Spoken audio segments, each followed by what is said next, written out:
Hello, everyone, and welcome back to our second installment of Road to Eleusis. Woo!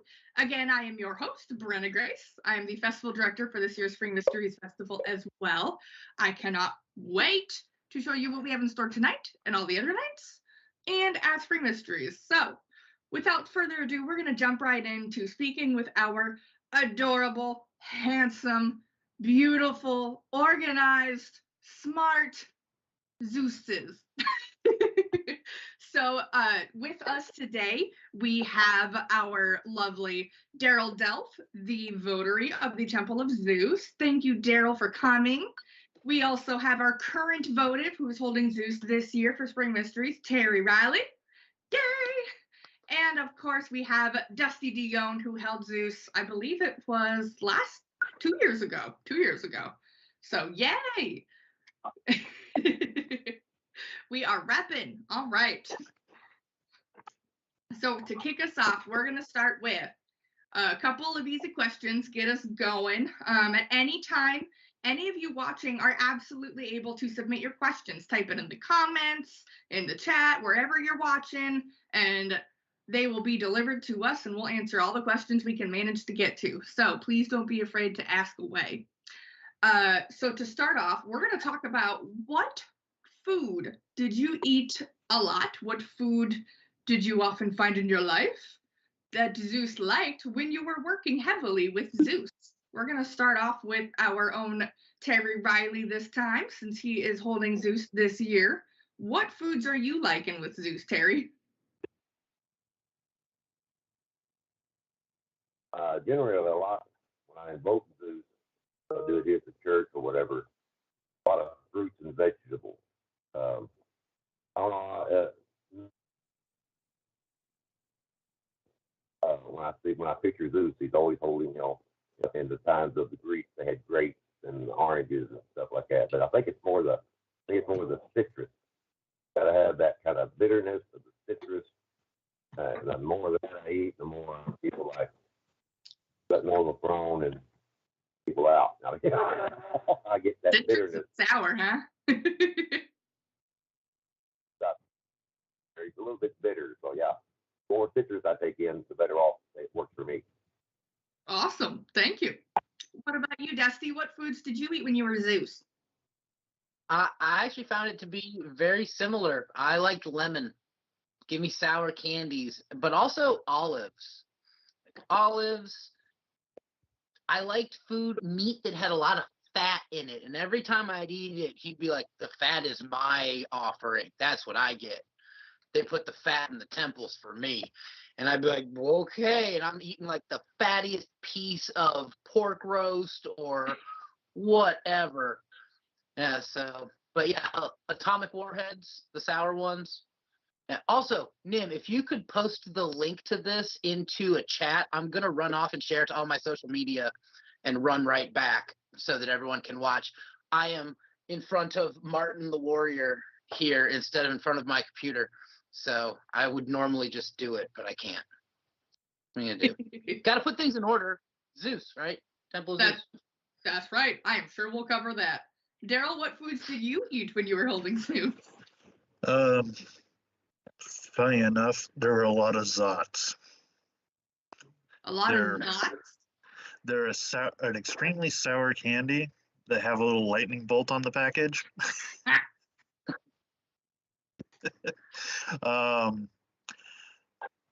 Pork rinds, because the flesh, and yeah, fatty meats, lots and lots of fatty meats. Actually enjoyed some ethically harvested pork, which was really nice. Yeah, he just liked experiencing things. It was like he reveled in the experience of everything around him. Mm-hmm. Yeah. Because being down here and seeing what we see through our eyes, it's kind of like, oh, okay. It's a whole new world down here.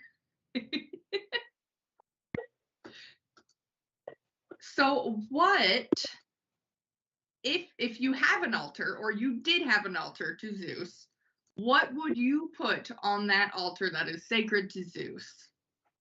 Let's start with Daryl.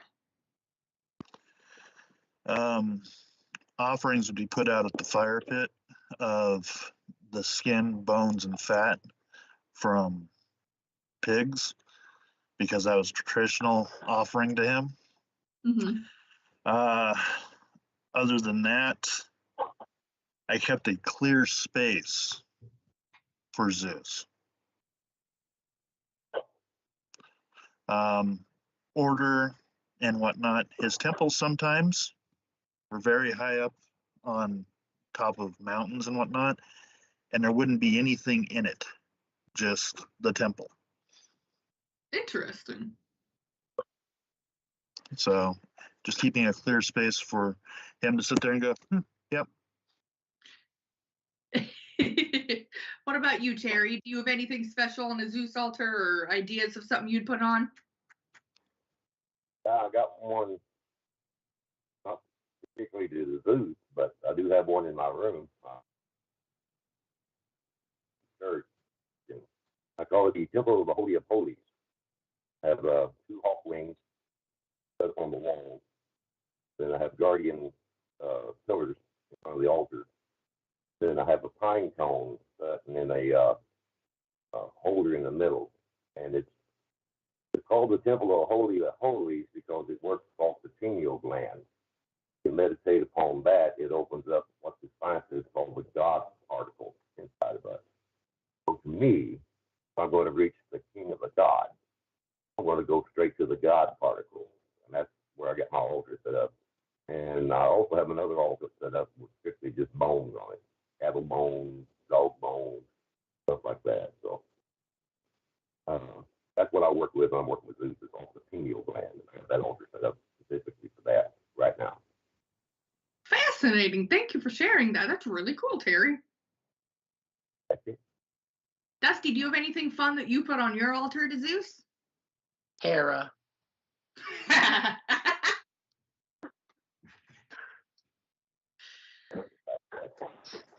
It's true though. It's true though. I have a Zeus altar upstairs in my bedroom. It has a lot of peacock stuff on it, and a lot of Zeus loves Hera. I mean, say what you want. Zeus loves Hera. So yeah, you want to tell us a little more about Oh, well, when I first started invoking Zeus, I sat down and said, "What do you want me to know?" And the first thing he said was, "I love my wife." And I was like, "Okay, well, there's a lot of stories that say you cheat on her." And he's like, "Man writes stories." Said, "Our strengths have been turned into our weaknesses to make us look weak." He said, "I am the king, and sometimes a hero needs to be born." Said, "But I love my wife, and anyone that says that I don't love Hera does not understand us at all." He said that it hurts him that is the thing that they have used against him, because kings across history sired children outside of wedlock with their consorts and concubines. He said the humans had to have a way to make themselves feel all right about subjugating each other's nations, so they had to write stories about how he was the one that had sex with their gods and took them over, instead of them just owning up to the fact that they stormed their beaches and killed their people.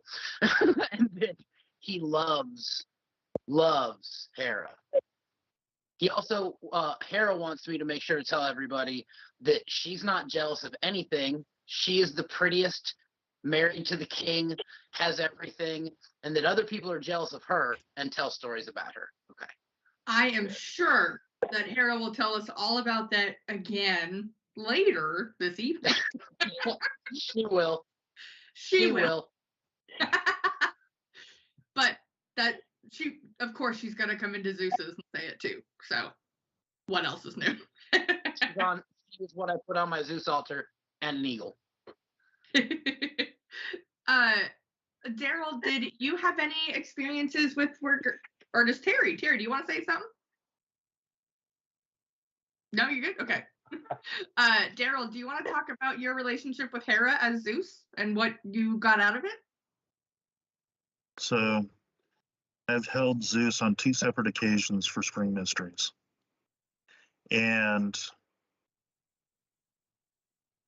whenever Hera walks into a room, the vessel of Hera, his eyes are nowhere else. He is just awestruck by her presence. There's been a lot of demonization of the gods to make other people feel good about their own shortcomings and whatnot. But no, they are the divine couple. They are the symbol of, marriage and order, the family unit. There are arguments, there are disagreements. That happens. But that's how you grow. If you have an argument and you don't learn from it and grow from it, you wasted an opportunity. Heck yeah. How was it working with 2 different vessels of Hera? Do you find that there was very much the same energy in them? There's very much the same energy. The first vessel, she was amazing. I loved sharing temple with her. And the second time it was my wife that held the vessel. And there's just something about being able to share the wisdom and the knowledge that happens in a couple. It's done amazing things for us. That's awesome to hear. Thank you, Daryl. Terry, have you gotten any neat downloads about how Hera and Zeus work together, or any knowledge you want to share? I did a full moon with my priestess Ivy, and we did Zeus and Hera. And the other 2 gentlemen here are correct. He loves his wife more than anything else. However, she does keep him on his toes. We did it with rock. And Hera sang to Zeus in ours. I think Pat Benatar song, "I Hate Myself for Loving You," which does love him, but he doesn't like a lot of stuff he does. I mean, if I was to compare the character of Zeus back in the day, modern prototype of Zeus today as an archetype figure is J.R. Ewing from the TV series Dallas. A powerful man, strong, authoritative, commanding, but he has a strong creative urge. He has a strong sex drive. Most powerful men do. And, that's the part of our creative urge. I mean, you can't create Mount Olympus without being able to tap into that creative urge and then sublimating it, into another area. I mean, if you're going to be Zeus, you're a bull. You're full of that creative urge. But now, sometimes he has to, more than times he didn't, but a lot of times now you have to take it out of that libido and put it into a more spiritual nature. And he was good at that too, as well. But sometimes he got overwhelmed and it didn't quite make it that way. But when I work with Ivy, she's a stern Hera. I mean, she's the vessel of Ivy. When I'm working with her, she creates that energy of control, and it equals out the balance between him and her. He's all this powerful over here, but she's like holding the reins of where he goes. And I like that. So that's been some of my experiences. Zeus also likes working in circle with Aphrodite. That's always a fun circle. That is awesome. Well, let's see. We do have one question from the crowd, from Elizette. Where do you recommend we find Zeus in our day-to-day life or in important life events?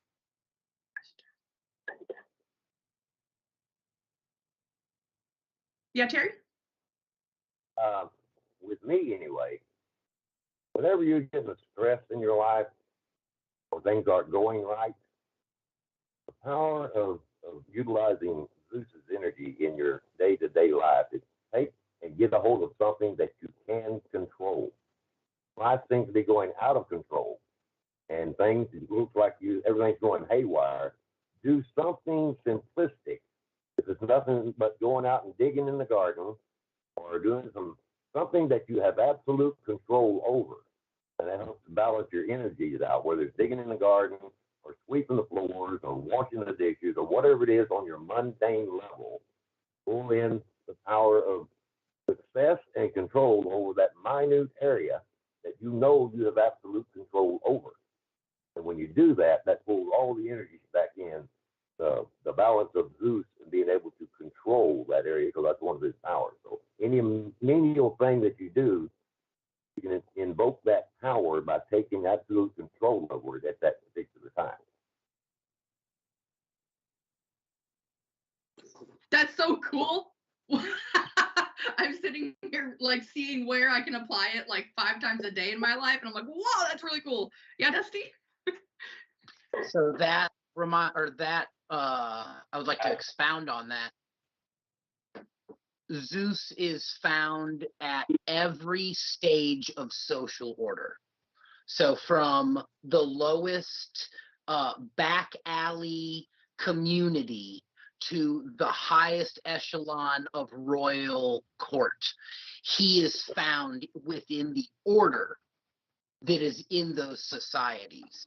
So look to that which keeps your world orderly and in place, and you will find where Zeus has touched your world. Additionally, on a more esoteric level, every time that I see, and it should be an eagle, but every time I see a vulture, an eagle, a hawk that's soaring up in the clouds, up in the sky, it reminds me of seeing the big picture while also zooming in on the thing which I'm trying to succeed in, and that is Zeus to me. So every time that I witness that, I'm brought to Zeus. And for me, if you want to find Zeus in your day-to-day life, when you get up in the morning, make your bed. Because no matter how bad your day is, when you go to bed at night, you will know that you accomplished something.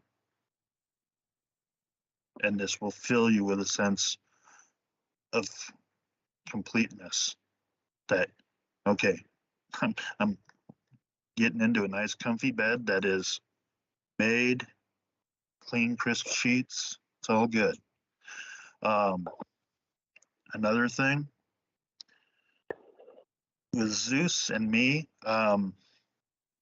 we've got an interesting relationship. It's very much the fatherly energy. So taking care of the family, what can you do to maintain those familiar ties and whatnot? How can you make sure everybody's provided for in the order of things? Absolutely. That's one of the reasons I was. Sorry. What? No, go ahead, Dusty. I was gonna say that was one of the reasons I was scared of Zeus. Because when I first got asked to be Zeus or to be the vessel of Zeus, I was like, I worship Dionysus. Like, I have Dionysus tattooed on my leg. My last name is Dione. Dionysus is my deity that I work with. And I was like, that's too many dad issues. You know, like, I don't have to deal with all those dad issues of like stepping into being my dad. And Zeus came down and went, why would you think that I would be difficult? And I was like, because Dionysus is fun. And he went, I'm fun with money. Give me a chance. And I was like, all right, I'll give you a shot. I'm fun with money. Yeah, he is. Oh gosh. that is a riot. Yeah, Dara? One of the things that came through very strong for when he holding Zeus, and the reason why I've dedicated myself to being the high priest of the temple of Zeus, is there are many people in the world today that do not feel a connection with their father, or have never had a loving, supportive, or caring connection with their father. And my first mysteries, I met a couple of individuals. There's always the joke about the special Zeus blessings. But, and the thing is, he would wrap his arms around a person and hold them and tell them that he was so proud of them. They have survived every day, every trial. I couldn't shield you from any of it, but you're here. You've made it. I'm so proud of you. So I'll tell you what, you ruined me with that too. I cried like a baby.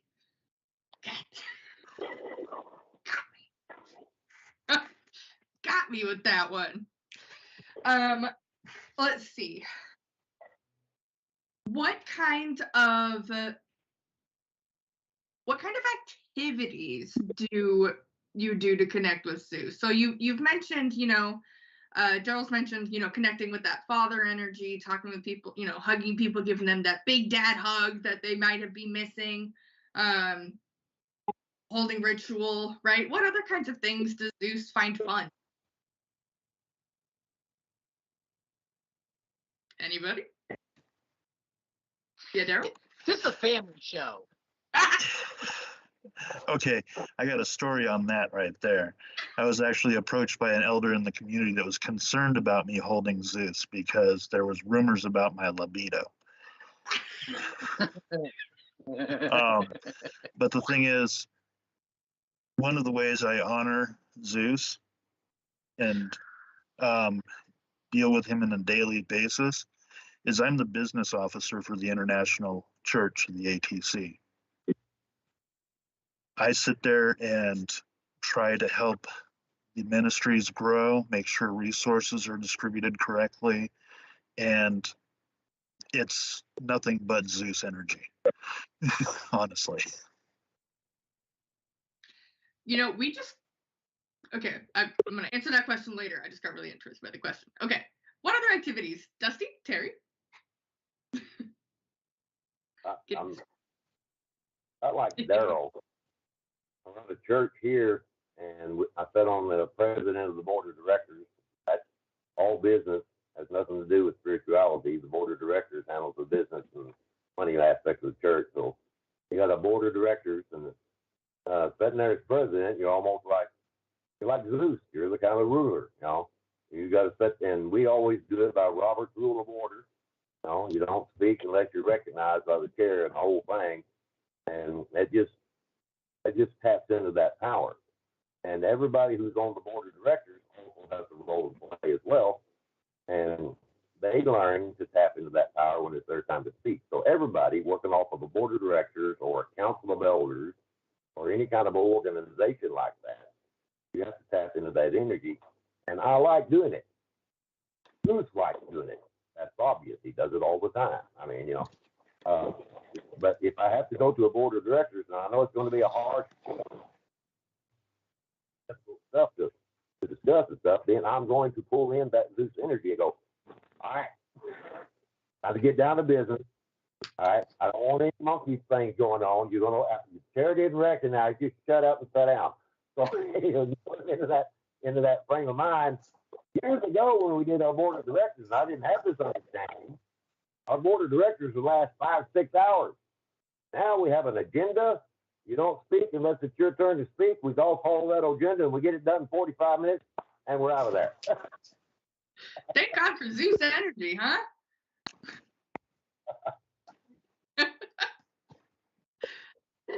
Anything that brings you towards your prosperity, anything you're doing that brings you towards your prosperity is honoring Zeus.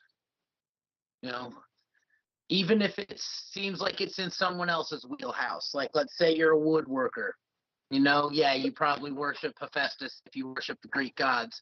But if you're using that woodworking to make your prosperity happen and you're running a business with that woodworking, that's Zeus's wheelhouse.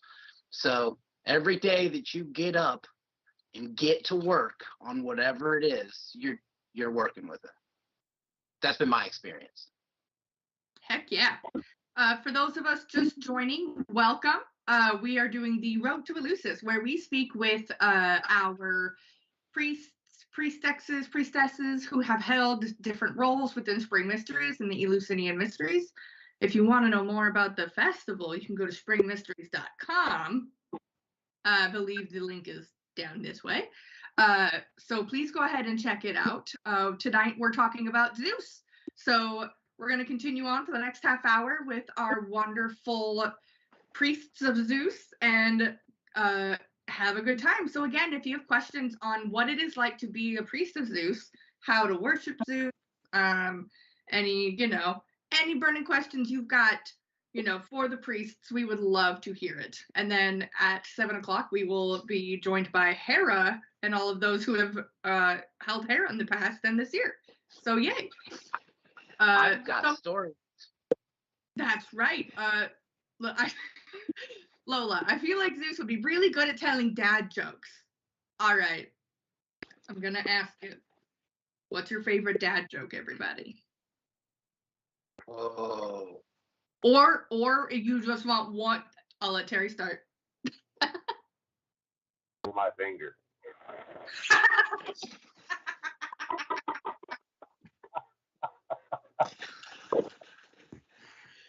Every time, right? That's classic. Yeah. Dusty or Daryl, either one of you got a good dad joke for us? Mine are always situational, but my favorite one is seeing Mark Hamill out in front of a gas station with a power inverter in his hand, and the name of the gas station is Tashi. I don't get it. I don't get it either. I was going to go to Tashi Station and get power converters. You're just going to go hang out with your friends. Boo. Yep. I always got a boo a dad joke. So- All right, Dusty, what's yours? So mine is the one that I told at the Parthenon in Tennessee. I was hoping it was. And that is, I made this one up. What part of the Gorgon's brain controls the snakes? What part of the Gorgon's brain controls the snakes? The medusa oblongata.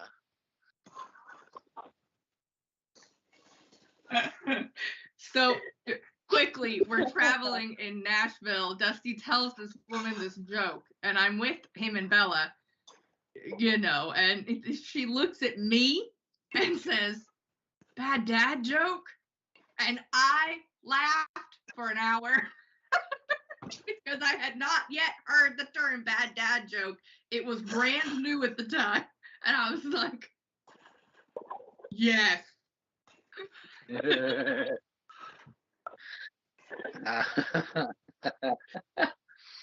Yeah. So there's a question up there about training. There is. Let's see. How to answer, who better to answer the question than Zeus? So let me ask this question. What kind of training and support systems do these temples have to hold their huge energies? I'm going to start with a Dusty. Yep. Okay. Well, you're watching one of them right now. We have a line of priests, priestesses, and priestesses that goes back years that are able to give experiences or info on their experience. So sometimes you may have a specific issue that comes up with one of these energies, like I don't know, maybe feeling like you're too big for your britches when you're I don't know. That never happened to me. My britches are huge. So, but when you have an issue that comes up, you can look at the people that were in the temple and say, hey, this thing's happening to me. And they can either go, oh, yeah, that happens to all of us. A good example is Hecate. Hecate always wants to stay in bed and go, hiss the light, boo, I'll come out when it's dark. And it happens to almost everyone that holds Hecate for the mysteries. And the temple knows and says, hey, this happens. She's going to want to stay in bed, but you can coax her out with good tea because she really likes tea. And then she'll at least be up and about, and things like that. Like when people say, I'm feel like Temple of Zeus, being like, oh man, I'm feeling really akin to the Temple of Hera priestess, and she's married and I'm married. And we go, yes, that's right. You love her. Channel that into a positive love that supports them because it's not necessarily sexual. And you feel this love because your two energies work in concert with each other like an engine spinning to make things move. So revel in that and know that you have to hold your boundaries in this part, because we don't promote members of temples sleeping with each other when they're invoked, because you're not going to feel that way when you're not invoked anymore. So, but yeah, this is a support system. And then we also do our best if a family member has a question about one of their family members that might be invoking, to answer any questions they might have if they just call the church. Yeah. And everyone who is doing this work, they have been to Spring Mysteries at least twice before. So we require everyone to experience the mysteries first, right? They have to go through their Lessons 1 initiation and then their Greater Mysteries initiation. And then they get the chance to ask to come work with us. And we have a event in the summer called Lava's Monologues where people come and, hold deities, show us what they're made of, show us what they can do. And, we work with people to make sure that they're safe, and we bring up people and train them within our rehearsals, train them how to hold the deities, how to hold that energy, how to not get run away with by the deity, how to, hold your ground. So our priests and priestesses and priestesses are very well trained, and we don't just bring in anyone off the street. We know who we're working with. We have them spend time with us so we can get to know them before they come into this incredible, hard, rewarding work. So that's just a little brief overview of, some of the training that we give. Yes, Dusty? We have a saying. It goes like this. Saying, I'm sorry I did that, I was invoked, will get you out of trouble as much as saying, I'm sorry I did that, I was drunk. Meaning it won't get you out of trouble at all. Yeah. Not even a little. Not even a little. So yeah, we have very high standards for our priests and priestesses here because it is intense work and we need people to be safe and knowledgeable. Gerald, do you want to add something? Invocation is not an excuse for bad behavior. There may have been a time when individuals did engage in such activities. That is not this priesthood. We are very responsible and respectful to all those that attend these mysteries and all those that serve in the priesthood. It's very, very important to us that those lines do not get blurred. Mm-hmm. Yeah, so if you do feel a calling to come and work with these priests in the Temple of Zeus, with any of our deities, come and, work with the Eleusinian mysteries at all, we would love for you to come work with us. Please do attend Spring Mysteries. That's a great starting point. Because when you go to Spring Mysteries, even online, not only do you get to see what we do, but you get to meet all the people who do it with us, who support us. And it's just a wonderful community and a good time. And I highly recommend you start by going to Spring Mysteries. It's fun. Daryl, do you have something to add? Yeah. if they're interested in what other training, we do have the Wolstenstein Theological Seminary. Working through those programs, you will have a better understanding of what you need to do, how to do it, and how to do it safely. So school's a good resource for you. Indeed. And I don't know what magic Dusty's computer just did, but on my screen, he just blipped and was gone, and then blipped and was on again. So your Zeus magic is working well. Nice job. There was some stuff going on that I just had to deal with real fast. So, I didn't want to bug y'all down with it. Yes. I want to give you wonderful people a chance to tell a story that you want to share from Zeus, whether it's an experience, a story from Zeus, a myth that you love about Zeus and got downloads on. I know that y'all have them, and I know Dusty's aching to share one, so I'm gonna let him start it off. Okay, so I have two. Can I share a quick? I'll make them both super fast. The first one was when we first got to the priesthood together and said we were going to start doing things in a more traditional Greek way. We went and did an event on a cliffside at a house over in Edmonds, and we roasted a pig, and we took all the meat off, and then we took the bones and the fat, and we put them on the fire like you're supposed to do to the gods as Prometheus sat down. And as the smoke rose into the air, an eagle jumped off a tree like 300 yards away, flew out over the sound, and then came back in and flew over the smoke of our meat going up in the air, and then flew off. So we kind of figured that was Zeus accepting our offering. So that's one of the Temple of Zeus mysteries, was that particular thing happening. It was very powerful. The other one, so I wanted Zeus. The year before I did it, Zeus came down and said, I want you to hold me next year. So you're going to do me for God monologue, or for Lammas monologues, which we call GodCon colloquially. So hashtag GodCon. Anyway, so I come out. I haven't even told Bella what I'm doing. I have kept this so close to the chest. And I come out and everyone cheers for me. And I go, man, I love that cheering. Can I get one more? And they all cheered for me. And I said, that's awesome. I'm Zeus. Can I get the left side to cheer? And they all cheered. Can I get the right side to cheer? And they all cheered. And I said, okay, now just the first two rows stand up and cheer. Okay, now the back two rows stand up and cheer. And I started getting the different people. I was sectioning them out so that every other one was cheering and every other one was pumping their hands up and down.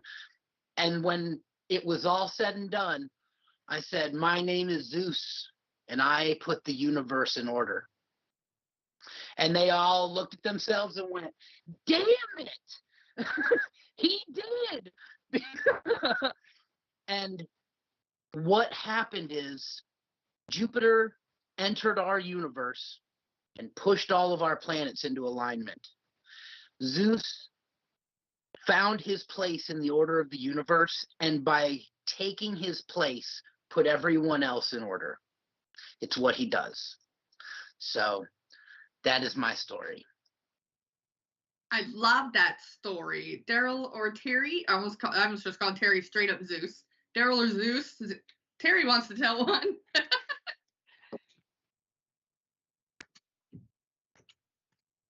Oh, you're still, there we go. Okay, can you hear me now? Back when Bella this year asked me if I would be the vessel for Zeus, I was kind of hesitant.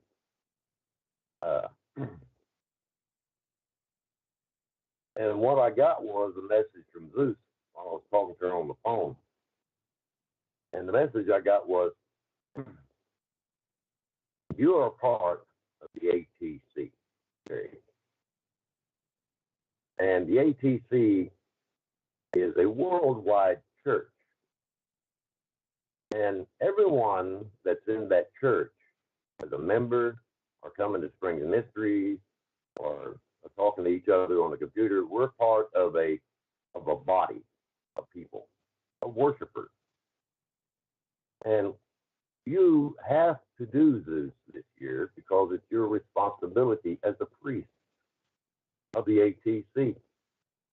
He said, because if the ATC cannot hold together that body, we all worship in a body of unity, then you have, if we don't hold that together, then there'll be no reason for us to dispense the sacrament. And that's basically what the ATC is doing worldwide, is dispensing the sacrament to the people in a collective body of worshipers. I don't argue with Zeus when he gives me such a logical explanation. I said, okay, I told Bella, yes, I'll do it.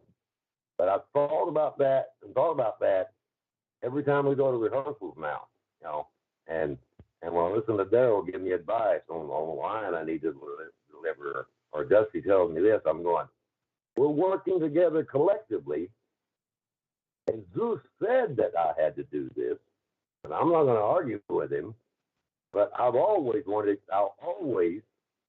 to, in my priesthood, I always want to, that's what I'm called to do, is dispense the sacrament.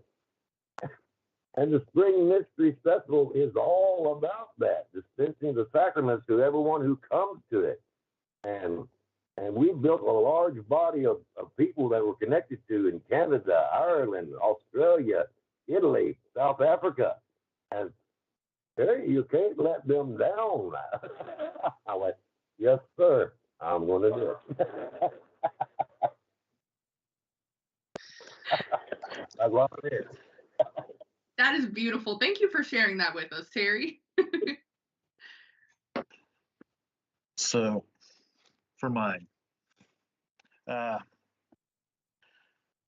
of the opinion the ritual directors put me where I need to be. Granted, first year I was Poseidon, second year I was Hades, third year I was Zeus. And I was like, I'd always shied away from the king gods, Zeus, Odin, you know, all of that. And in that year, I ended up holding Zeus, Oberon, and Odin. And I was like, okay. And I understood after the fact why. Because to be a just and wise priest and administrator of a church, you need all of those lessons layered in there. So each deity role that I hold layers one more understanding into my being of how to serve my community better and how to make sure that the foundation of our collective faith is secure from any outside harm. So, yeah. Well, that's beautiful too. Thank you. Let's see. We have another question in here. Where did it go? Here we go. How, Carrie wants to know, keep it PG, how can a woman correctly honor Zeus in her home and life?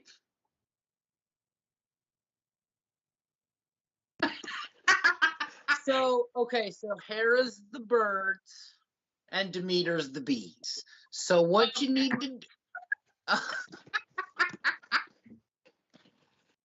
This is primarily because of the individual who asked this question. Yeah. She's one of our resident comedians. The thing is, women are leaders. And specifically in our faith, the high priestess reigns above the high priest. They look equal in the layout of things, but her word is the law. It is the priest's duty to execute the law. Therefore, the Zeus energy is not a bad fit at all with the priestess, even in her day-to-day life and running her household, because at all levels of society. So claim that energy. He's more than happy to share it. Yeah. Go ahead, Terry. I think I agree with Daryl wholeheartedly. We're in a goddess-based religion, and if you want to know, if you're speaking from the male side here, if you want to know how a a woman can get closer to Zeus. Well, if speaking from a consort's supposed to support goddess in everything she does. She's not perfect. She's going to falter. She's going to waver, and this, that, and the other. Okay. Consort keeps propping her up, keeps her supported. So when she starts wavering, the consort pushes her back up so she can maintain her power. Now, I've always told my priestesses here, if you want your consort to treat you like a goddess, just start acting like one. If you want to pull that goddess power inside you, then you're naturally going to pull the Zeus consort energy beside you. So I would suggest you get more in how you get more Zeus energy into as a woman. Then turn to the goddesses. Ask Hera. Ask Demeter. Ask all those. They can tell you how to get Zeus energy in your relationship. Okay, I'm done. Yeah, that reminded me of something. It's a little PG-13. It's serious though. It's not PG-13 is joking. okay. So it is sexual in nature, but it's Zeus. So what are you gonna do? I was once talking to a girl, and she was talking about how guys just want her for her body, right? And I might have been Zeus that year. And I said, yeah, it's interesting. I have girls that hit on me. They think, oh, look at him. He's the archpriest. He is in a position of power. If I can get him to have sex with me, that says something about me, right? Said, but what I ask those girls, instead of just running from them or shaming them, is I go, what do you have to offer more than your vagina? Because my wife is the archpriestess of the Aquarian Tabernacle Church. She's a powerful businesswoman. She makes good money. She is powerful in her own right. And she's way more than just a piece of ass. So what do you have to offer to a relationship other than your physical body? And that girl was like, because they had been getting by, at least to some extent, on the fact that they were beautiful. So if you want to bring Zeus into your life, bring substance into your life. Be worth something to offer into a relationship other than just sex. Because if Zeus was just sex, sure, you could make fun of him for just being some kind of man-ho. But if you look at his myths, he never has sex with anybody just for physical pleasure. Every single one creates a deity or a demigod. Every one. Hero to show us a lesson down the line. Yeah. Daryl, do you want to add to that?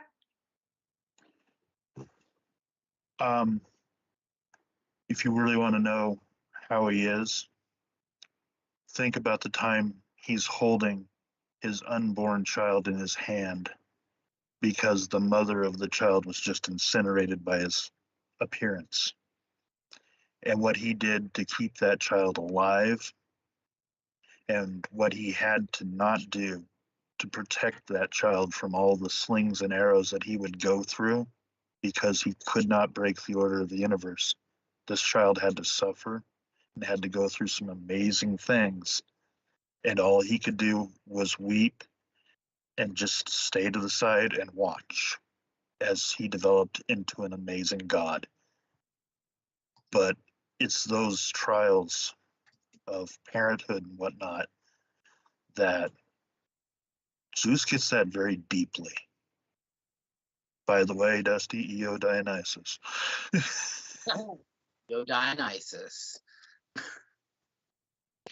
Well, before we go, we have 5 minutes until we're going to give ourselves a little break, get the heralds all ready to go. So we want to talk a little bit about how you can help support the Temple of Zeus. So as you may know, we have Facebook pages for our temples. You can find Temple of Zeus on Facebook. We also have a Patreon. It is not currently active and running, but you can always join and help donate. And then I believe Daryl has more information about what Zeus's Temple's great work is.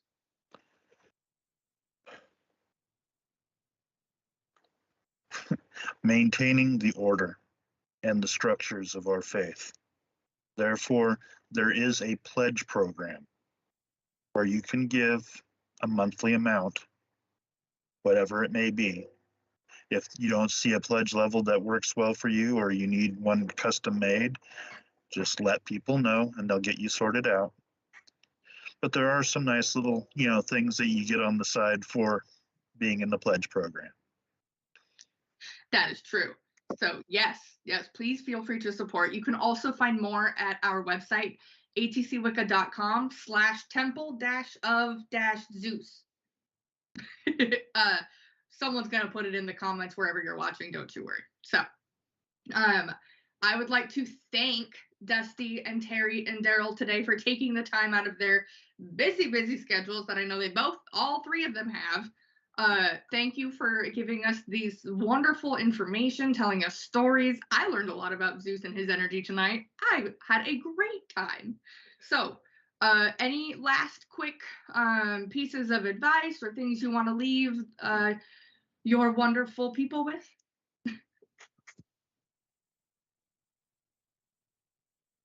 Smiles. Yeah, Terry? If you haven't registered for Spring Mysteries this year, still got time. Go to the website, register, pay your money, and I will see y'all there this year. So we'll do. That's right. Springmysteries.com. Registration is open. And remember, he's always there. And he is watching over you. He can't protect you from your lessons, but he is proud of you. That's right. So thank you everyone for joining us for our wonderful hour of Zeus. And next we'll have a wonderful hour of Hera. So until about 7 o'clock, we're going to take a little break. You'll have a nice little slideshow and we'll see you soon.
Welcome back, everybody. Your hostess with the mostest, Brenna, again. Hello. We are here with Hera. So we have our wonderful Anna, our Titania Thunder Lily. Okay. Titania Thunder Lily, Anna for short, is our current vessel of Hera this year. Thank you for coming. We also have Rebecca Delph, aka Minty, who held Hera last year. Hooray. And we have our lovely Belladonna Laveau, who held Hera 2 years ago. So we are so excited to talk with you all about the wonderful, the illustrious, the beautiful, the smart, the rich, the Hera. So to start off, I'm going to ask, what was Hera's favorite thing to eat and or drink while you were working with her? Anna, do you want to start? Yeah, so let me see if I can get this very complicated Starbucks order right. And she never yells or goes full Karen on Starbucks workers. That's not in a queen's nature. She just wants it to be perfect. So, okay. It's a 16-ounce latte with 2 pumps of chai, 2 pumps of vanilla, cinnamon at the bottom, heated to exactly 150 degrees with light whip and drizzled with that apple crisp sauce that was specifically in season in the fall. Whoa. It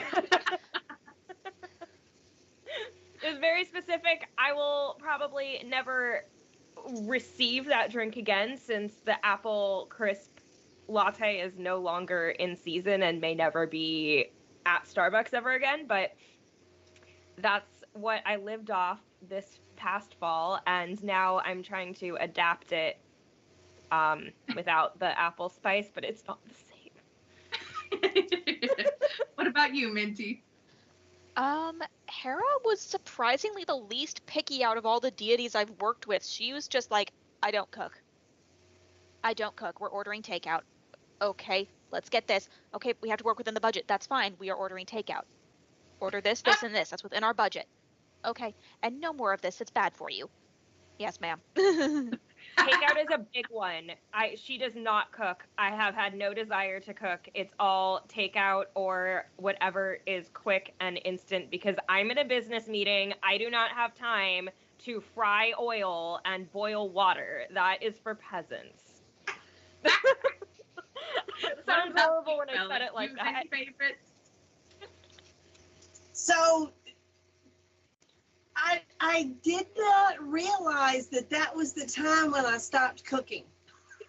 But I used to cook, I don't know, several times a week, and now Dusty cooks completely, and I've just been like, I am too busy working and in business meetings and saving the world to be able to cook. And how dare you not have food ready for me? And yeah, so that has to be when it happened. And there is a specific liquor or a liqueur that is in a tall crown-shaped bottle. It's not Crown Royal and it's not Chambord, but the votary who's not here puts it on your dresser, and man, that stuff is gold. So you have to be real careful or you'll just drink the whole thing. But yeah, I'm trying to figure out what that is because I did not realize that was the thing until I tasted it. I kind of looked at it, I was like, what is this all about? And then I was like, oh, I know what this is all about. Yeah, she loves it. So, but not really picky about the foods in particular, but they have to be high quality. They can't be dreck. Like it's got to be quality ingredients. They need to be fresh. They can't be a little, questionable. They have to be organic and high quality. I know what it is. What is it? It is Saint Germain's elderflower liqueur. That's it. Saint Germain's elderflower liqueur. That's the one. You remember, Brenna? Yeah, I love that stuff. Oh my gosh. Saint Germain's elderflower. Look at Anna. She's like, Yes. No, I have it pulled up in my other browser. Can I share my screen and show you what I'm looking at? Yes. Why not? Okay, 1 second. What is because Hera buying next? Well, where's my screen share? Apply. There it is. It's the arrow. Meh. Meh, Hopefully, meh. Nim can work it in the background. I don't know how it goes. Look at this magnificent creation. Yep, that's the one. There it is. Yeah. So good. Oh my goodness. And elder be the lady's tree. Burn it not, our curse shall be. Oh. That's Thank you. true. So, if you had to describe Hera in 3 words, what 3 words would you use?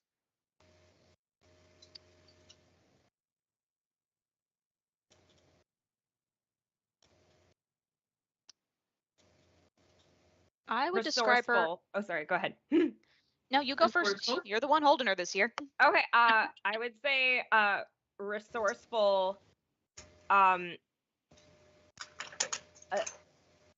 Clever, and I mean, businesswoman is obviously like thrown in there, but I want like a really good like word that kind of sums it up, like a benevolent CEO, if those exist. They will now. What about you, So- Minty or Bella? Yeah. Hera is misunderstood, and that's one of the things that she explained to me, is that she's misunderstood. She's not jealous. She's like, what do I have to be jealous of? I'm the prettiest, I'm the richest, I'm the smartest, I've got the best husband, I've got the best position. I don't have anything to be jealous of. People are jealous of me. And she's very focused on taking care of the people in the social order. So benevolent, proper, and she's very kind. You wouldn't think she's kind, but she's very kind. Let's see. I would describe Hera as shrewd. Again, benevolent CEO. She is kind. The kindness I saw in her was maternal. She is shrewd, maternal, and highly driven. Like everything she does is for the benefit of her family. Everything that happens is because she is looking out for her family's best interests. And that was what I really got from her when I held her. Definitely. Well, and in the Zeus chat, we talked a little bit about Hera, of course, because Hera must be in Zeus's chat too.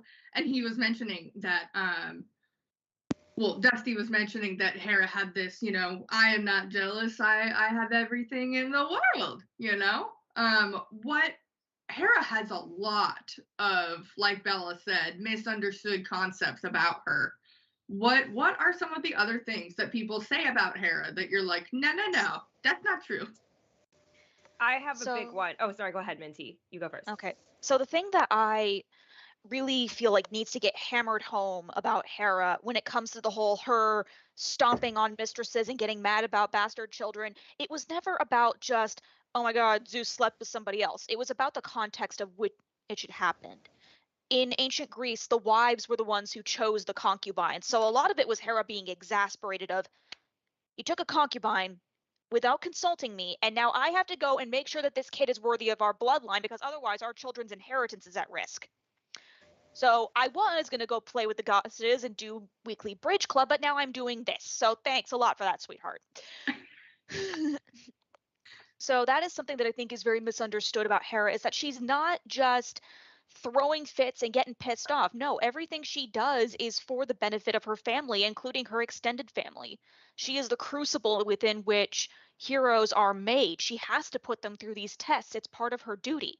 Like with the myths of Heracles, her biggest whole deal. He was going to be her champion. Anybody who's going to be the queen's champion needs to be the best. So of course she's going to make him go through the ringer 12 more times. And maybe some more. What? What about you, Anna? What were you going to say? Well, Minty summarized that almost entirely. That was a big part of what I was going to say, but I do want to elaborate on it because Hera is never, or at least for me, she has never been upset about Zeus being unfaithful. Like, that is not an issue for her.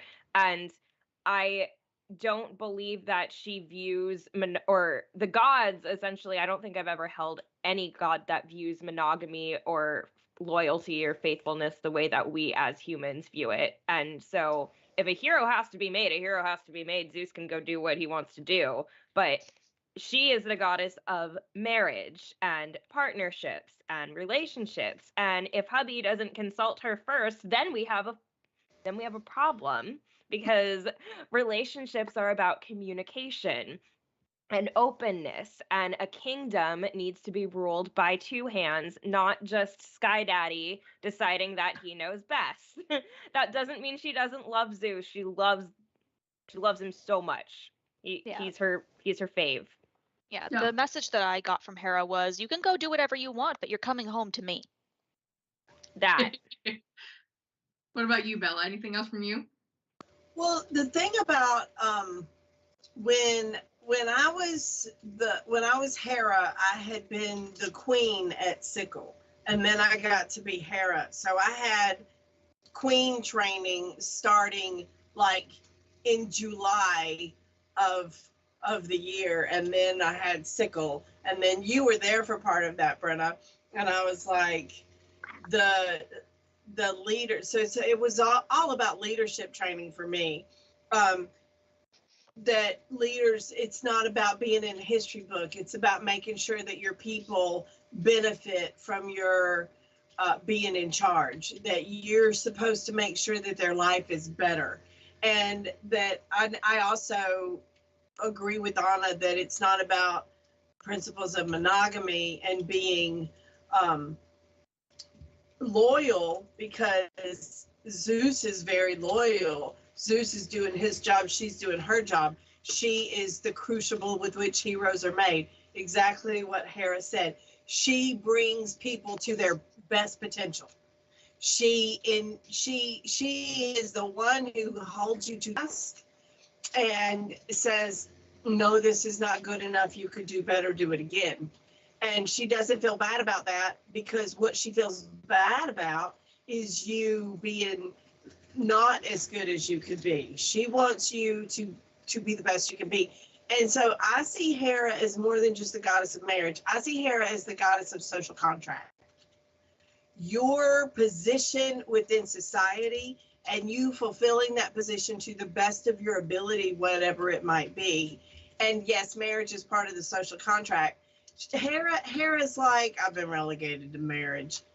I mean, marriage is important, but there's so many more things that are involved in the social contract. And in our culture today, social contracts have largely been broken in a lot of different ways.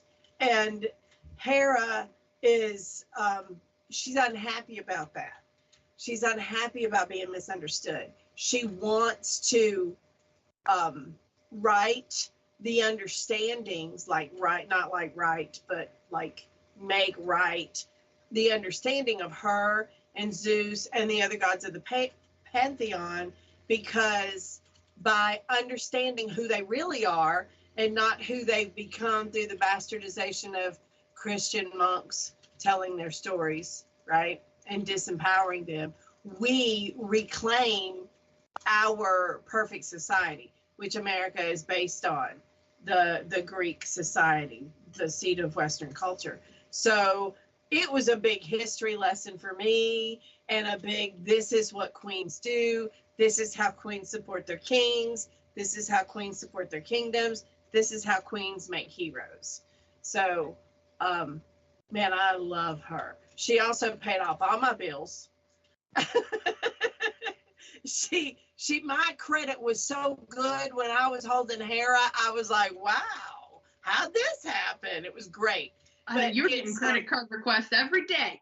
She is the in crowd. If she says this is cool, it's cool. She's the one that creates the fashion and what is beautiful. Like Aphrodite's in charge of love, and she is the vision of beauty. But Hera decides how to package it and what is fashion, what is makeup, trends.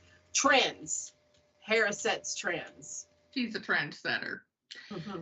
And you know, something you said gave me a light bulb that I just wanted to bring up real quick. That how interesting is it? Oh, she's got her Hera mug, that Hera swag.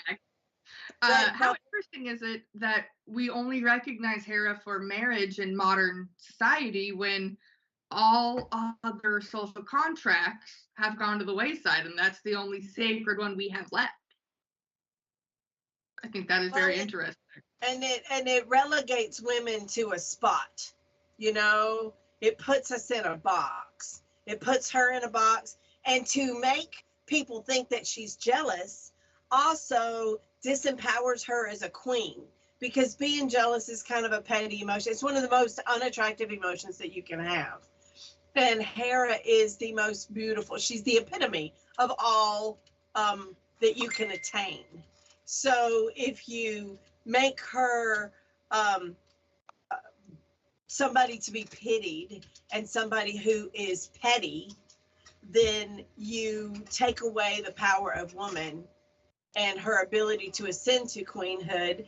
And, you know, the queen is the fourth phase of goddess, and that was completely taken out. I mean, in the reclamation of our mythologies, we didn't even find priest, king, and queen, right? Like, it took us until this decade to reveal those things in our own mythology.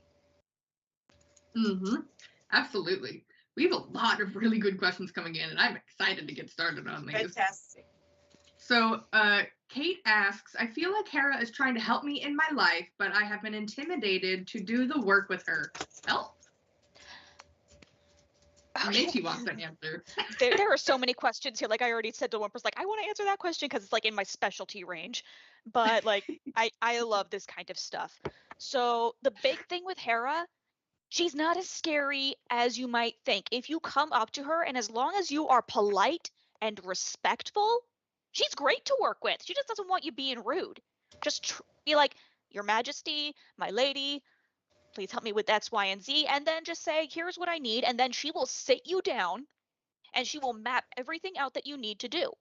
Like, she is really, like, I was scared to work with her at first, but she turned out to be a very great goddess to work with, and she's incredibly resourceful.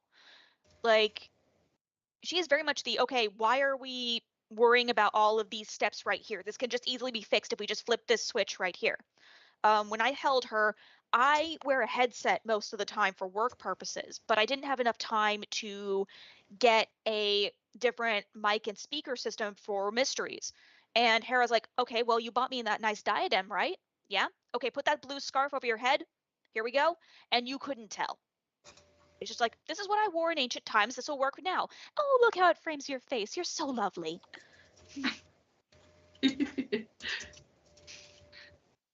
Anyone else have advice for Kate on how to work with such an intimidating, awesome goddess? Well, I mean, the bottom line is that she's going to make you reach for your best. And so I can understand why that is intimidating. But she is not critical. She is encouraging. Instead of going, you know, like, you can't do it, so that you'll go, yes, I can, which I can't stand that. Like, that's not how I lead either. She's like, come on, you can do it. Just push a little harder. You can do it. Do it again. Come on, you got it in you. And so I can understand why you would be intimidated, but I love her. I will work hard for Hera. She's worth it. So, and Chris wants to know what was on Terry's head. That's the Awen, the mark of the druid. Yes. All right. How much does Hera help with kids? So much. so much. Well, the making them the best they can be, demanding the most, Tiger Mom, but in a positive way. Like she doesn't just let you slough off. She expects you to perform. Well, and Minty had a child just before she held Hera. Mm-hmm. Yeah, I had just made the transition from maiden into motherhood when I held Hera. And so having my own little precious Hebe with me the entire time was very, very big. Like the entire time Hera's just like, oh, she's so beautiful and precious. Okay, let's stand up now. Okay, let's stand up now. Like she was very sweet about helping my daughter try and meet some of those milestones. But when we needed help with that, she's like, okay, so it's like during doctor's appointments. All right, so which specialist do I need to go to? Right, what's their number? Okay, and these are the best people in the state? Got it, thank you. Now that's awesome, getting the best people in the state for your baby. Heck yeah. Mm-hmm. Let's see. I believe that all y'all have good things to say about this one. Carrie says, I would love to know more about Hera's thoughts on women in business. We're going to start with Anna. Yo! So, I quit my government job in September. I think my last day was September 11th. And then I was proclaimed to be Hera for Symph like 3 weeks later at Sickle Festival. And I had like a vague idea of what I was going to do with my career after quitting my state job. I was, just going to work on the psychic hotlines and, be mostly an independent contractor. And Hera's like, okay, no, that's cute. We're starting our own business. So now I have an LLC set up and I'm working on getting a checking account specifically for my business.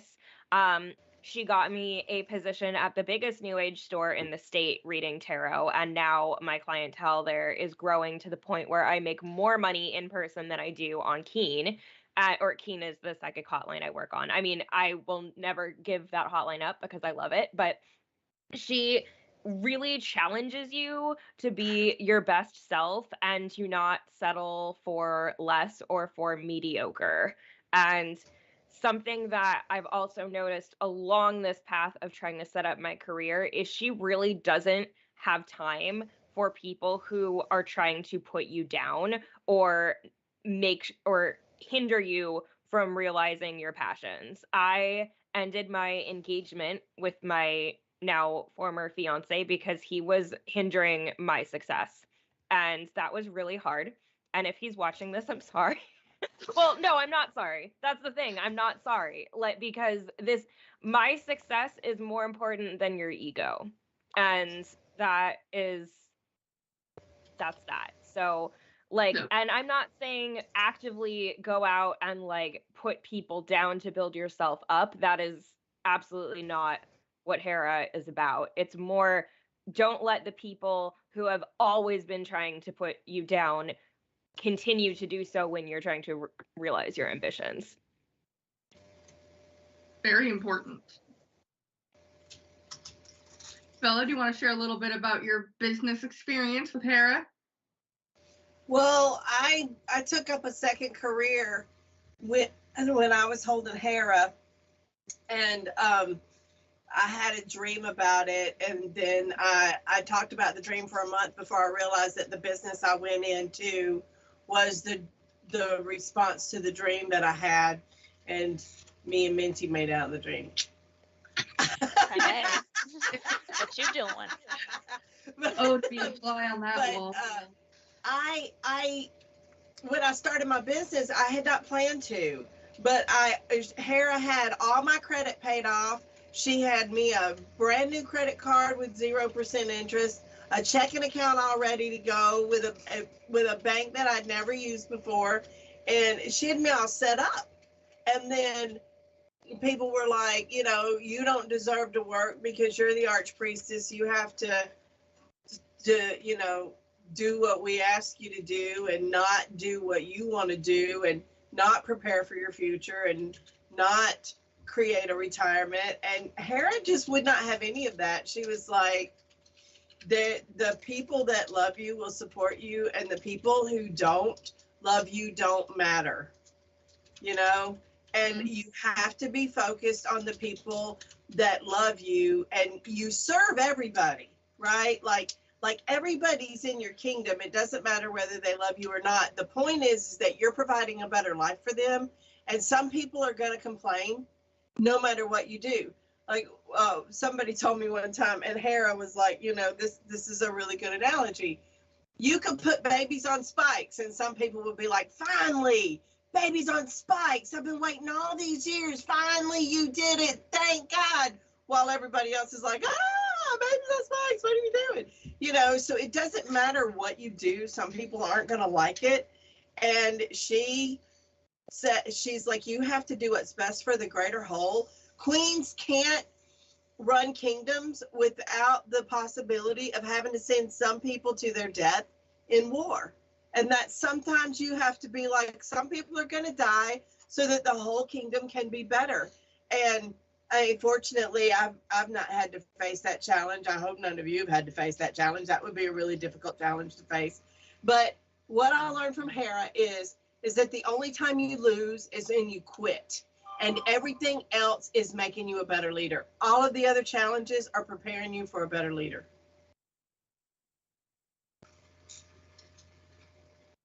Absolutely. Minty, did you want to add anything? I actually have a bit of a complicated one on that one because I ended up actually quitting my job under very unfavorable circumstances when I held Hera. I was backed into a corner effectively, and it just got to a point where I just could not deal with it anymore. And I think with Hera, I was really upset because it's like, I'm sorry, I failed you. It's like, no, you left something that was no longer serving you. It's okay to walk away from something if it's not good for you anymore. And knowing when to enforce those boundaries of I will not be treated poorly for what I do was really important for me. So that was a challenging lesson, and it was really, really hard, but I'm glad that I learned it then and not later. Definitely. Absolutely. Wonderful insight, you three. My goodness. Okay, so we have a question from Amber Tongue that says, which myth best represents Hera, and how should we rethink Hera misconceptions? My goodness, Minty's excited. Hi there, my name is Minty and I'm a mythology witch. Okay, so the most obvious myth involving Hera and the stories around her is the story of Jason and the Argonauts. Okay, so we all know about the Argo, we all know about the Golden Fleece, we all know about Medea. What we don't hear about is what happened afterward. Because they had basically committed some major crimes within Greek law, which was basically killing off Medea's family, they were basically on the run and in exile. They had kids together. Jason was trying to create legitimacy, and so he was going to just ditch on her and marry some other princess without consulting her, basically abandoning their children and her to become orphans, fatherless, which back then made them as good as dead. And so Medea took matters into her own hands. She sent the children off with a robe and gown for the princess. The princess died, and so did her father, trying to take the gown off of her because it was enchanted and made her melt. Don't mess with witches. And then she unfortunately stabbed her children and said, Jason, you did this because you left me, because you broke that social contract. Our children are dead. And even if I hadn't done this, they were as good as dead. And then she called Helios and had him fly away and take her off somewhere where she lived her best life and never thought about Jason ever again. Jason spent the rest of his life alone, childless, and being disgraced by Greek society because he broke the social contract. He broke the social contract of honoring his family by causing his own family to be killed. He broke the social contract of marriage to Medea, and he broke the social contract of being a good father to his children. And so his death was through his boat. He literally was sitting under the decaying Argo and a piece fell off and bam, the end. El fin. It was not a hero's death. What a way to go. But yeah, that's the thing with Hera, because she was the one who set those two up. Hera is very much you need to follow social contracts because there are great consequences if you don't do this. Another one is the story of Aeneas and Dido. Hera and Aphrodite got together and made a power couple because when Hera and Aphrodite work together, mountains move. And they're like, okay, so you guys are now married. Have fun with that. And then Hermes had to go and mess things up and said, hey, Aeneas, you kind of have to skedaddle. And so Aeneas did that, and he didn't even say goodbye. Dido's entire kingdom burned to the ground because that social contract didn't get honored. Choices have consequences, and Hera's just like, I don't know what to tell you, man. You had one job. One job. Honor the social contract. Literally, it's right there. Right there. And now you did not do it. And going back also to the myth of Heracles, none of these things were really going to kill him. None of them really. It was purely about making sure that he was worthy and smart enough to be able to be her champion. Because a lot of the trials that he had to go through weren't necessarily about brawn. It was about using his brain. Like cleaning the Aegean stables. Like, he could have easily just scooped up all the poo and flung it somewhere else, but then it would have been somebody else's problem. No, he actually did the thing that would make it easier on him.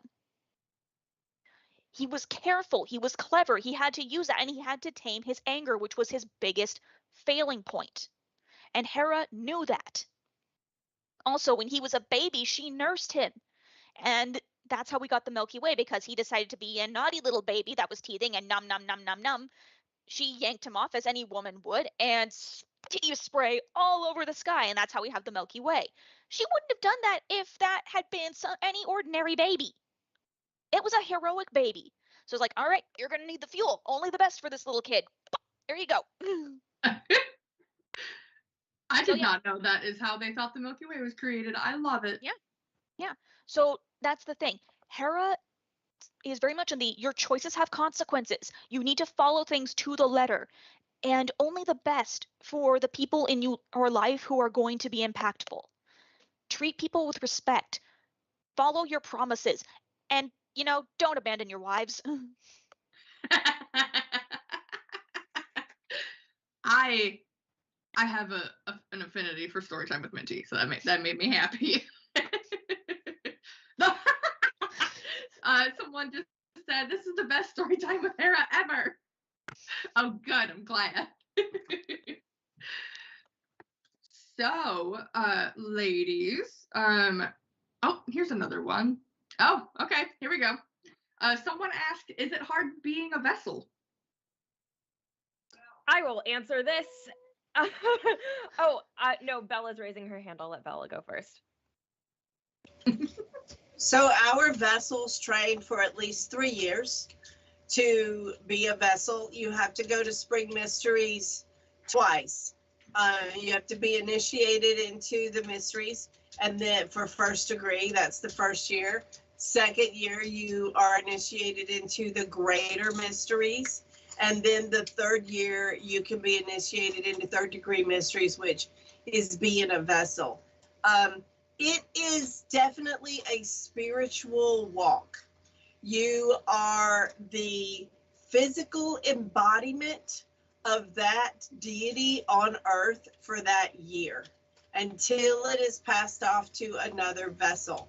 The gods of Eleusis walk with us physically on the planet through their vessels, and it's a phenomenon that, as far as I know, is exclusive to the Eleusinian mysteries. It's what the Great Mother has called us to do. And if you are called to be a vessel, it's not hard. It just happens. They just come to you and take over your body, and you allow that to happen because you're in concert and agreement with the vessels. If you're not trained, or if you're not the chosen vessel and you try to be the vessel anyway, it's not pleasant for anybody witnessing it.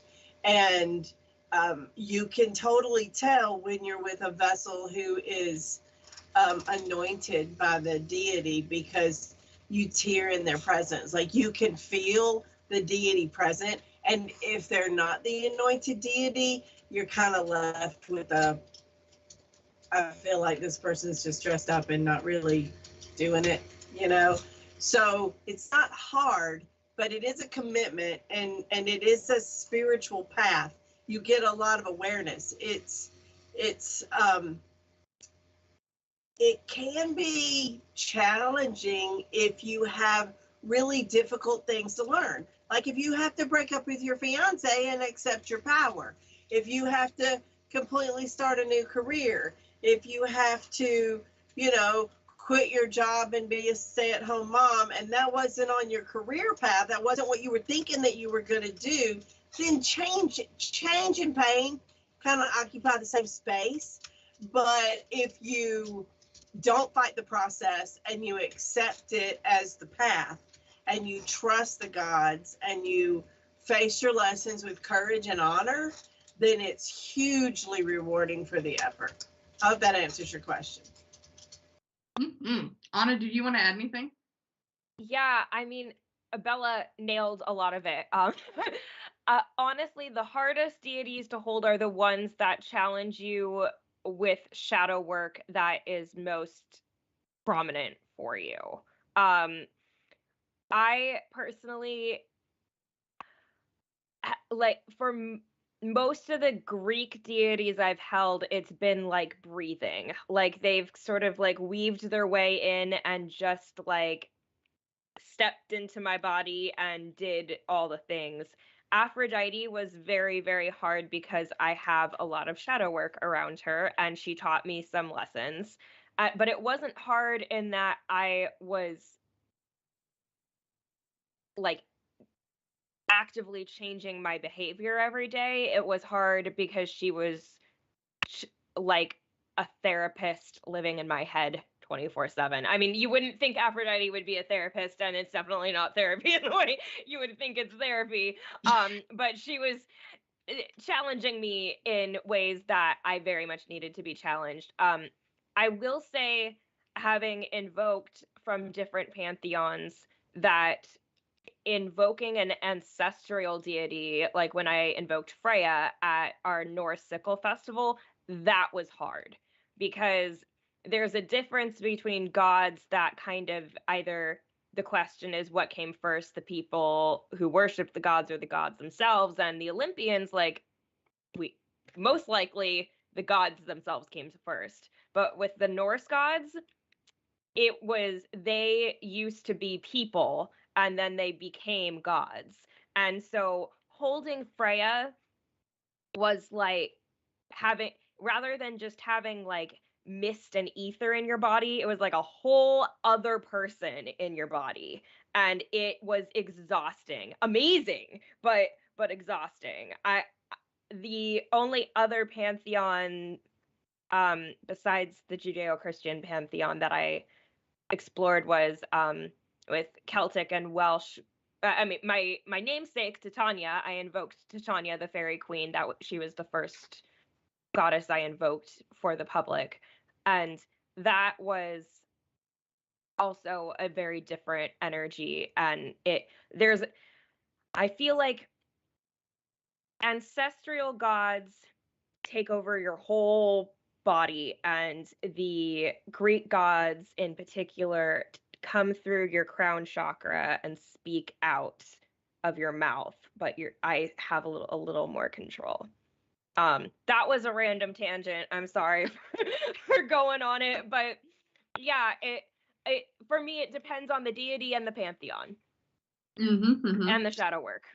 Well, and you'll often hear Bella, other people in our school, we refer to those to, the ancestral deity. There's ancestral deities, there's land deities, and then there's planetary deities, right?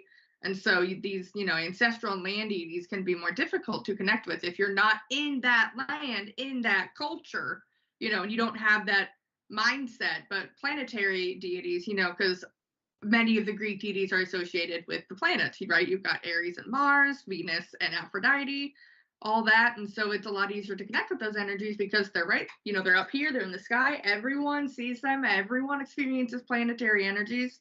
So it is a little bit easier to conceptualize it in that form. Just quick aside.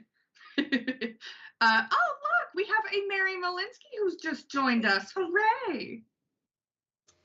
I'm just I trying to wanna- get my background. I would like to answer the question about what the goddess would have to say to the planet. Go for it. So she really wants us to step into our best selves. We all must evolve and do better. We have allowed our privileged lifestyle to devolve us. We have less of an attention span. We have less physical strength. We are heavier as a population. We are more sedentary. Our books are this thick instead of this thick. I mean, we have allowed our privilege to weaken us. And what she would ask of us is to accept the privilege and allow it to take us forward. To let the privilege be a springboard instead of a crutch that begats laziness. Interesting. Ooh, yeah. So Bella's just answering, what is the big message for Hera to give to the world right now? Lady, Mary, Minty, do you have anything to add to what Bella said? Nah, Yeah. I think Bella hit the nail on the head there. Right? For me, her message was very much about personal power, personal sovereignty, right? And standing tall and proud in that, not being afraid to use your power to help and support other people, right? Like it's very much about lifting people up and allowing them to be their best selves, that we have the power to do that just by standing in our power and claiming that for ourselves. Absolutely. So let's see. We have 10 more minutes-ish. Hooray. Where was... The question of what kind of offerings is good for Hera has come up That's several what I was times. going to ask. Thank you. Yes. It's Okay. rough to get a present for the goddess who has everything. Like it really is. She literally has everything. She walks in gold. Hera is the sky. I wanted to bedeck myself in peacock feathers and stuff like that, and she was like, white and blue, I am the sky. Okay. But your best offering is prayer and attention and doing your best. Do your best for Hera. That is what she wants. Minty had a response as well. Yeah, I find that anything elegant also works, and you don't need to break the bank with that. She works well within a budget. You tell her what it is, and she's like, okay, that's cool. $5 works. Yep, she loves crowns. She loves anything crowns, anything you can put on your head that's lovely and nice. It has to be elegant, though. It has to be elegant. So if you're going to put a paper bag on there, you're going to need to be a really pretty paper bag, all decorated and bedazzled. For me personally, she loved perfume, and she loved different smells. So take that information for what you will. Really good dark chocolates. But not cheap stuff. It's got to be the really good stuff. Again, it has to be elegant. Absolutely. So if you were to ask for a blessing from Hera, what kind of blessings could you ask for that she would be more than happy to help with? Well, blessings on a marriage, first and foremost. Also, blessings for business dealings, blessings for helping clean up credit, blessings for promotions, anything that will help you be more solid and confident in yourself and push your prosperity. Anna, you had something to add? Yes. So prayer is definitely a great offering, and I kind of want to build on when you're asking her for assistance with things like improving credit, business deals, marriage. Something that I have discovered that she really doesn't like is not acting in accord. If you're like, Hera, please help me improve my credit, and then you do not change your behavior in any way, shape, or form and expect her to magically fix it for you, that is not going to work at all. That is going to be extremely problematic. Like, you have to actually show her that you are trying and that you are really eager to make these changes, and that there's a bunch of additional changes that contribute to something like improving your credit.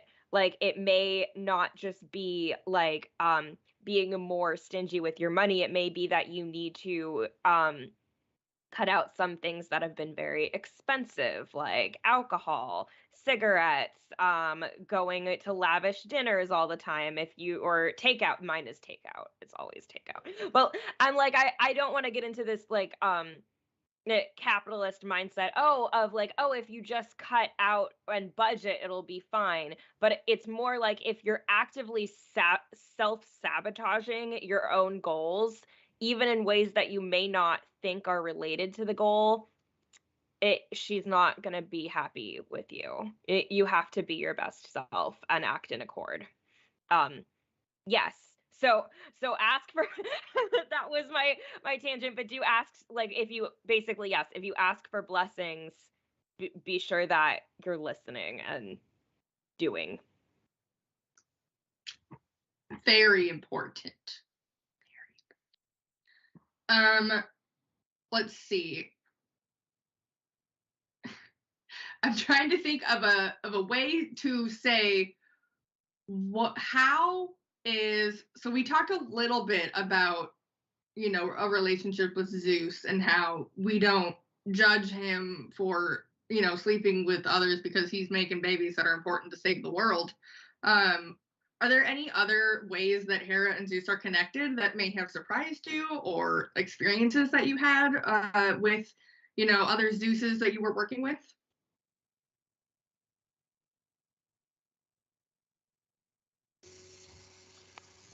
Well, what I discovered is that Zeus provides the order of the universe, and Hera finesses it and makes it lovely and pleasant, artistic, right?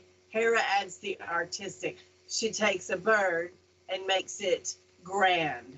She makes everything prettier, and function is fantastic, but when you take function to the next level and you make it art, then you have made it the best it can be. And so I thought that was an interesting connection between government and being your highest self, making it art. What I noticed when I was holding Hera was that Zeus is the far-seeing one, so he's always looking at the big picture and all these grand ideals. Hera's like, okay, that's great, but what about right now? That's great, but what about right now at this very moment? We need to make sure the kids are fed, diapers are changed, the laundry needs to get done. If we're going to meet all these goals that you have, we need to make sure that we're looking at all of this right here in front of us. So they work as that team effort to basically look at the short-term and long-term plans of everything so that it actually works. Fascinating. Cool stuff. Let's see. Are there any other stories that you ladies wanted to share about your experiences with Hera that we might have not covered yet? Just making sure that we're covering all the bases. So this is gonna be maybe an unpopular opinion, but to me, Hera and Aphrodite are best friends. Like, they vibe so much. Like, Aphrodite. That's not opinion, that's fact. That's in the myths. Aeneas and Dido, remember? Aphrodite and Hera are like, hey, girl, hey, yeah, want to get these two together and get them married? Uh-huh. And Hera's always Yeah, borrowing that gold girdle. remember, I was Hera and Minty was Aphrodite, and we made out in my dream. Yeah, that was funny. Hera and Aphrodite both appreciate the finer things in life and understand that they are important. And that they are each the finer things in life. Yeah. That must be why they love each other so much, because they're both the fine things. Yep. That makes sense. Oh my goodness. Let's see.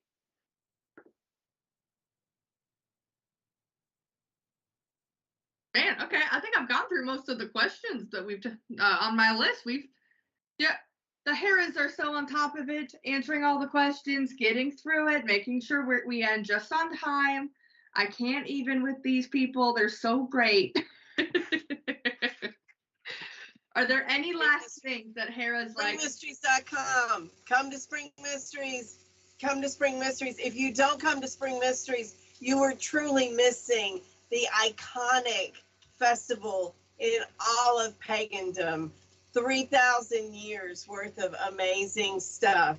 You really should come to Spring Mysteries and be initiated into the mysteries of Eleusis and join the ranks of Plato and Socrates and Aristotle and all of those ancients. And, just Oh, and come even see Heracles. come see your mother because she Come wants to see your mother. Yeah, even Heracles went through the mysteries. That's right. Yeah. And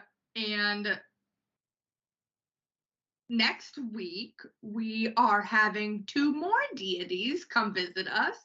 And I bet that my good friend Amir in the background is going to tell me who's coming next week. She is Athena and Poseidon. Woo woo!